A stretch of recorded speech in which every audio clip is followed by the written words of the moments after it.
right, Let's Alan. Alan, did you see Hot Potato, the story of the Wiggles?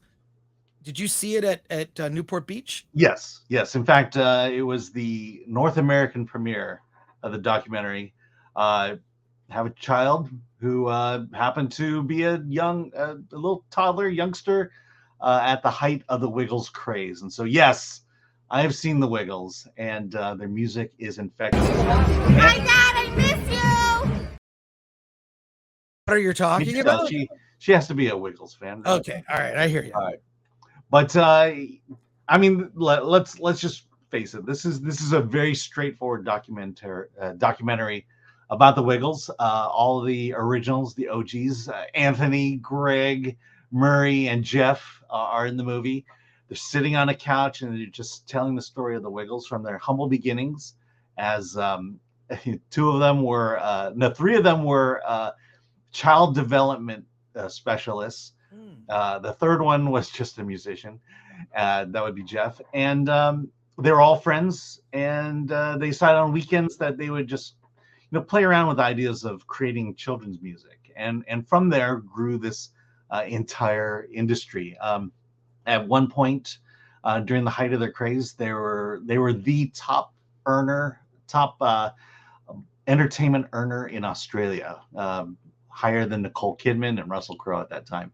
Wow. And so this just kind of follows their story about how they were created, how songs were created, the philosophy behind the songs, that each song had a certain purpose when it came to entertaining children. And then it gets into the dark periods when Greg, the yellow Wiggle, he basically suffered from a condition that basically sapped him of all his energy. And so during a tour, he was fainting. He couldn't actually complete shows, and so someone had to slip in and take his place in the middle of the show. And then he had to leave the Wiggles altogether. And they replaced him. And then 5 years later, when he got better, they got rid of the guy who replaced him and brought Greg back. And then it just kind of goes on through the history. So, this is basically a documentary for people, for parents and for children who grew up with the Wiggles, which I definitely fall under. I don't know. I tell you, there's something about these guys that, you listen to the music, you listen to it with your kid, and you're just drawn to it. Every lyric. My child, she had her iPad, was constantly playing the Wiggles on car rides. For real? Yeah, for real. So this is it's like, I assume that the songs are just fairly innocent, right? Like, they're very innocent. But their popularity, that's the thing, is their popularity. It's like they grew like wildfire. In fact, they talk about the Australian wildfire, but they grew like the wildfire in Australia. And when they came to the United States, they really struggled to get a foothold.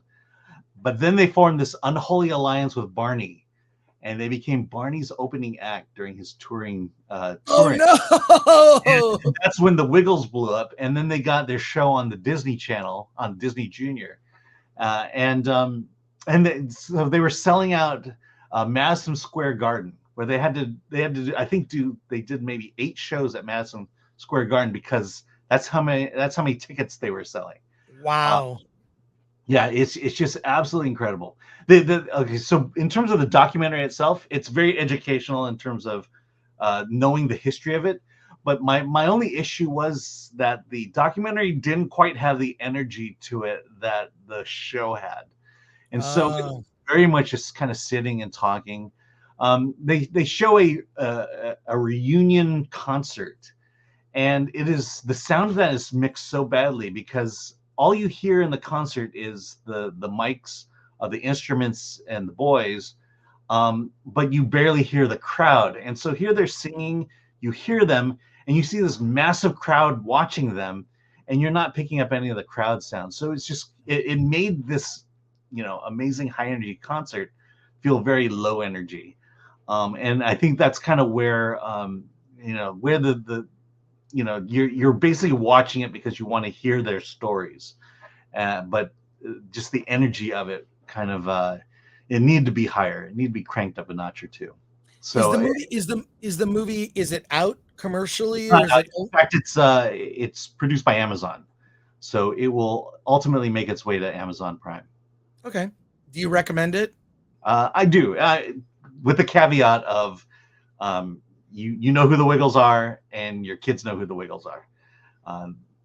Because and I will say, yeah, they do get woke kind of at the end of the second iteration of the Wiggles gets kind of woke, and they point it out, but I don't think they addressed it well.